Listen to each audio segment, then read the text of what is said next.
नमस्कार साथियों। तो आज है 24 जून 2026। दोस्तों, आज इस वीडियो में हम टोटल 3 विषय को लेकर चर्चाएं करेंगे। 3 अलग अलग विषय है। सबसे पहला जो इम्पोर्टेंट टॉपिक है, एक फ्रॉडेंटल केस को लेके, ठीक है। अच्छा, दूसरा जो है वो आपके एएमएफआई रिजेक्ट के ऊपर। और जो तीसरा टॉपिक है दोस्तों, ये थोड़ा सा डिफरेंट है, एक पर्टिकुलर सेक्टर्स के ऊपर। ठीक है, चलिए फर्स्ट कम फर्स्ट शुरुआत करते हैं। वैसे दोस्तों, आपने इस वीडियो की थंबनेल तो पढ़ा होगा कि फाइनली चोर पकड़ा गया। अच्छा, मैं आपको थोड़ा सा याद दिलाना चाहूंगा। लास्ट डे एक वीडियो मैं अपलोड किया था। कौन सा वीडियो, एक बार मैं आपको दिखा देता हूँ, जस्ट अ मिनट। ये वाली वीडियो, आई होप कि आप लोगों ने देखा। ये वाली वीडियो की मैं बात कर रहा हूँ कि कल जबरदस्त गिरेगा शेयर, ईडी ने किया रेड और लोअर जा सकता है। ये वीडियो के थंबनेल पे मेंशन किया था, अंदर भी इसी बारे में हमने चर्चा किया था। और आज हमने क्या देखा कि शेयर एक तो लोअर सर्किट लग गया, गिरावट तो ऑब्वियसली हुआ ही है। कंपनी का नाम और कोई नहीं बल्कि राजेश एक्सपोर्ट है। अच्छा, जिन्होंने कल की वीडियो देखा, वो वाली वीडियो, उनको तो पता है कि मतलब क्या कुछ चल रहा है। तो जिनको पता नहीं है, एकदम शॉर्ट में आपको मैं जानकारी दे देता हूँ। ये लास्ट डे की अपडेट था, 23 तारीख की अपडेट आप देख सकते हो। कल सडनली रात में ये खबर मिला सोर्स की तरफ से कि ईडी सर्चेस राजेश एक्सपोर्ट इन Bengaluru after SEBI order flag allies financial mistreatment. ठीक है, ईडी ने अब जो सर्चिंग ऑपरेशन शुरू किया राजेश एक्सपोर्ट की अलग अलग जो ऑफिसेस है, अलग अलग फैसिलिटीज है वहां पे। अब उसका दोस्तों एक बहुत ही सरप्राइजिंग कम शॉकिंग रिपोर्ट आया है आज। मतलब पहले दिन सर्च ऑपरेशन पर लिटरली आपका होश उड़ जाएगा। अच्छा दोस्तों, एक चीज मैं आपको पहले मतलब बताना चाहता हूं, जिनको पता नहीं है बिल्कुल भी, क्या है कि कंपनी की मार्केट वैल्यूएशन या स्टॉक प्राइस मूवमेंट अगर आप देखेंगे और कंपनी की जो पर क्वार्टर की रेवेन्यू या पर फाइनेंशियल ईयर की रेवेन्यू देखेंगे, लिटरली कह रहा हूं मुकेश अंबानी भी शॉक्ड हो जाएगा। अब जस्ट इमेजिन कीजिए कि लास्ट क्वार्टर में कंपनी 2.37 लाख करोड़ की रेवेन्यू जनरेट किया और कंपनी की मार्केट वैल्यूएशन कितना पता है? 3,000 करोड़।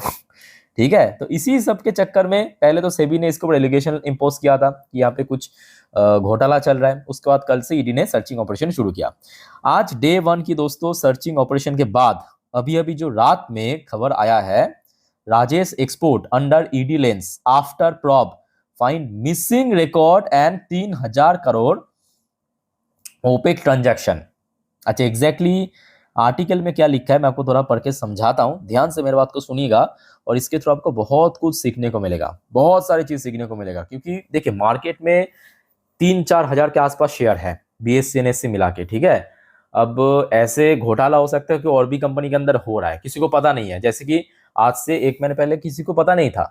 पता था राजेश एक्सपोर्ट में ये सब चल रहा है? पता नहीं था, सब कुछ नॉर्मल था। पता लग रहा है, तो आगे भी ऐसा पता लग सकता है। अच्छा, फिलहाल यहाँ पे देखिए जो खबर निकल के आ रहा है, द डायरेक्टोरेट ऑफ एनफोर्समेंट यानी ईडी ऑन वेडनेसडे मतलब आज set searches all premises link to Rajesh export limited in Bengaluru and Mumbai. मतलब वहां के जितने भी ऑफिसेस हैं बेंगलुरु और मुंबई पे, have unearth multiple suspected violation. बहुत सारे दोस्तों ऐसे सस्पेक्टेड वायलेशन हमें मिला है। ईडी का कहना है under the foreign exchange management act FEMA के हिसाब के गाइडलाइंस के अनुसार बहुत सारे ऐसे रूल्स एंड रेगुलेशन में वायलेशन हुआ है, including missing record of overseas transaction. बहुत सारे ऐसे ट्रांजेक्शन जो ओवरसीज हुआ है, मतलब बाहर की जो ट्रांजेक्शन है उसमें कोई भी रिकॉर्ड नहीं है। Around 3,000 crore in opaque trade set of 40% stock mismatch. तब समझ पा रहे हो ना, 40% स्टॉक जो है mismatch and alleges share manipulation involving offshore बेनिमिडर। ये आज डे 1 की सर्च ऑपरेशन के बाद आउटकम निकला। और दूसरा, ये तो दोस्तों एक हो गया, ठीक है, इतना सरप्राइजिंग चीज। एक और शॉकिंग फैक्टर दोस्तों आपको पता है, ये जो राजेश एक्सपोर्ट कंपनी था ना, ठीक है, कंपनी था, ऑब्वियसली बात है, कंपनियां तो उसमें चेयरमैन होगा, CFO होगा, CEO होगा, है ना। अब यहाँ पे दोस्तों पता चला ये जो रेवेन्यू कंपनी जनरेट करता था, जस्ट आप इमेजिन कीजिए, कंपनी की पर फाइनेंशियल ईयर पे रेवेन्यू हुआ था लास्ट फाइनेंशियल ईयर पे 7.7 लाख करोड़। ठीक है, but no salary for CFO। कंपनी की इतनी वाइटल पोस्ट में चीफ फाइनेंशियल ऑफिसर, इसको कोई सैलरी नहीं मिला बेचारे को। 2020 से अभी नहीं, अब रिसेंटली बात नहीं है, 2020 से लेकर अभी तक 6 साल में एक भी रुपए सैलरी नहीं मिला। कंपनी की जो MD है, मैनेजिंग डायरेक्टर, उनको मिला है 17,000 रुपए पर मंथ। कितना? 17,000 रुपए पर मंथ। ये कंपनी ने अपने बैलेंस शीट में शो किया। अब ऐसा ना भी हो सकता है, क्योंकि कंपनी क्या करता है पता है, इस टाइप की जो घोटालाबाज कंपनी करता यह है कि मतलब बैलेंस शीट में दिखा देते हैं कि सीएफओ को या एमडी को इतना मोटा मोटा अमाउंट हमने सैलरी पे किया, किसी को 100 करोड़ 150 करोड़, बट असल मायने पे देखा जाता है कि कुछ भी नहीं पे किया। ठीक है। वैसे दोस्तों एक बात मेरे दिमाग पे आ रहा है कि मतलब ये जो सीएफओ है जिसको बिना सैलरी पे रखा है, पिछले 6 साल से कोई सैलरी नहीं दिया, मतलब ये क्या सोच के यहाँ पे काम करता है, क्या लगता है। और यहाँ पे एमडी को भी तारीफ करना पड़ेगा भाई, 17,000 रुपए मंथली भाई। एमडी, नाम नाम के पीछे एमडी है, मैनेजिंग डायरेक्टर राजेश एक्सपोर्ट की, सीएफओ है भाई, पैसा कुछ भी नहीं मिलता। ठीक है, बहुत ही सरप्राइजिंग, बहुत ही शॉकिंग यहाँ पे आउटकम निकला है। और देखिए अगर हम शेयर की पॉइंट ऑफ व्यू से बात करें तो ये लोअर सर्किट कब तक चलेगा ये किसी को पता नहीं है। जो आपको मैं लास्ट डे भी कह रहा था, ये जो बीच में शेयर थोड़ा बहुत रिकवर कर गया था इसी सोच में कि चलो सेबी की तरफ से और कुछ नया मसाला देखने को नहीं मिल रहा है, तो शेयर रिकवर कर गया था, 107 तक पहुंच गया था। अब लोअर सर्किट जो लगा है ये कहाँ पे जाके रुकेगा पता नहीं है, क्योंकि ईडी की तरफ से दोस्तों सीधा सीधा एलिगेशन डाल दिया है और सर्चिंग ऑपरेशन के आउटकम भी आ चुका है। ठीक है, बहुत सारे घोटाला है और आगे भी आपको धीरे धीरे पता चलेगा। और फिलहाल देखिए शेयर रिसेंटली जो गिरावट होता है जून के सेकेंड वीक तक 76, तो इमीडिएटली अगर हम बात करें अगर 76 का लेवल क्रॉस कर गया, जिसका चांस 90% लग रहा है, तो शेयर आराम से और नीचे जा सकता है। अब और नीचे मतलब जो 2008 में शेयर प्राइस था 20-21 रुपए या कुछ पैसे भी पहुंच सकता है, इसमें कोई गारंटी नहीं। और इस टाइप की कंपनी से दोस्तों कृपया करके हाथ जोड़ करके आप सबको रिक्वेस्ट करता हूं भाई मत जाना, क्वालिटी कंपनी में निवेश कीजिए। भले ही उस कंपनी का प्राइस 10,000 रुपए हो, मतलब शेयर प्राइस 10,000 हो 15,000 हो, भले ही आपके बजट के अनुसार एक ही शेयर आप खरीद सकते हो, 2 शेयर खरीद सकते हो, डज नॉट मैटर, क्वालिटी हमेशा मैटर करता है, याद रखना। इस टाइप की राजेश एक्सपोर्ट जैसे कंपनी की 100 शेयर 1000 क्वांटिटी 2000 क्वांटिटी खरीद के क्या फायदा, आप बताइए, कोई फायदा है? यही चीज आपको मैं बार बार समझाता हूँ कि क्वालिटी मैटर करता है हमेशा, यही याद रखना। ठीक है, यहाँ तक दोस्तों सीधा समझ आ चुका है। तो मतलब अल्टीमेटली ये जो चोर है वो पकड़ा गया है, जो अभी तक बार बार इवन मैं ये जो राजेश एक्सपोर्ट की मालिक है उनका क्या नाम है याद भी नहीं आ रहा है, राजेश मेहता या ऐसा कुछ नाम है।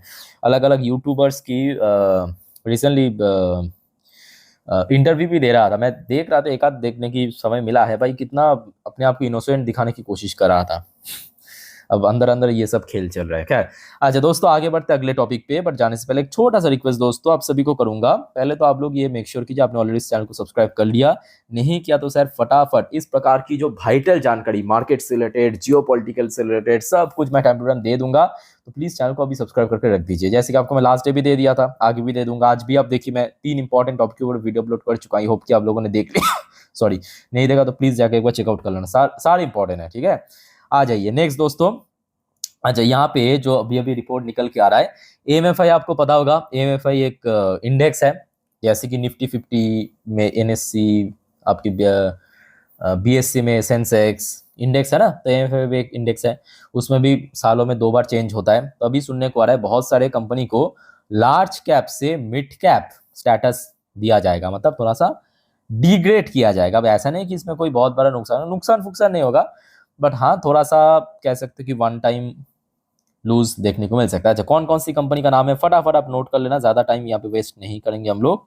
सबसे पहले की कंपनी का नाम है लोधा डेवलपर, आप देख सकते हो, फटाफट आप नाम नोट कर लीजिए। इंडियन होटल, अब देखिए ये भी फैक्ट है कि पिछले लगभग 1 सालों से ये जो कंपनी की शेयर है इसमें कोई बहुत बड़ा चेंजेस यानी अपर साइड में मूवमेंट देखने को नहीं मिला, so that's why. Mazagon dock and Max health care. अच्छा इसके अलावा एलजी इलेक्ट्रॉनिक्स, इसको भी मिड कैप स्टेटस मिल सकता है नेक्स्ट हाफ में इस कैलेंडर ईयर की। Doctor Reddy's lab, Bosch limited, और आखिरी कंपनी है हीरो मोटोकॉर्प। ये तो पहले ही इसका पार्ट था, निफ्टी 50 का पार्ट था, अभी तो बाहर कर दिया इसको। हीरो मोटोकॉर्प परफॉर्मेंस भी बहुत वीक रहा है। ठीक है, अब चलिए ये एक अपडेट हो गया, एक और अपडेट मैं आपको लेके चलता हूँ। अच्छा ये अपडेट है आपके 2 पर्टिकुलर शेयर, मतलब सेक्टर एक ही है फूड डिलीवरी सेक्टर की, एक हो गया इटर्नल, दूसरा हो गया आपका स्विगी। अच्छा दोनों ही कंपनी अगर आप देखेंगे आज थोड़ा थोड़ा करके नीचे आके क्लोजिंग दे, देखिए एक तो मार्केट की सेंटिमेंट वीक था, ये फैक्ट है। दूसरा फैक्टर क्या है कि एक बहुत बड़ा कंपटीशन शुरू होने वाले हैं, इसके साथ स्विगी इटर्नल ये तो अपने आप पे कम्पीट कर ही रहा था, और भी 2-4 कंपनी आपको दिख जाएगा, फ्लिपकार्ट वगैरह जो फास्ट डिलीवरी की काम करते हैं। बट यहाँ पे जो न्यूज़ निकल के आ रहा है कि Eternal and Swiggy share fall up to 2%, क्योंकि अमेजन भी प्लान किया है भारत की largest delivery in minutes network इस सेक्टर में घुसने का। डिलीवरी इन मिनट्स मतलब वो जो फास्ट डिलीवरी वाला होता है ना, वही चीज़ जो फ्लिपकार्ट अभी रिसेंटली शुरू किया। आपके ब्लिंकिट वगैरह तो बहुत पहले से ही चल रहा है, स्विगी का भी हमने देखा, ठीक है।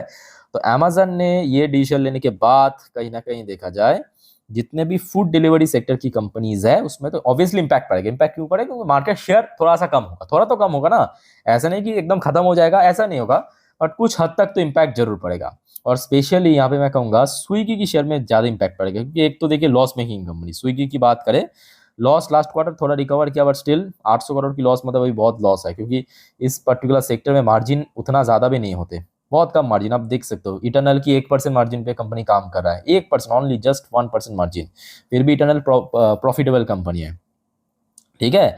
सो दोस्तों ये कुछ इंपॉर्टेंट जानकारी था जो आपके साथ मैं शेयर किया। बाकी और कोई आपका क्वेरीज या डाउट्स है कमेंट करके पूछिए। फाइंड अप करता हूँ वीडियो को। टेक केयर, बाय बाय, जय हिंद।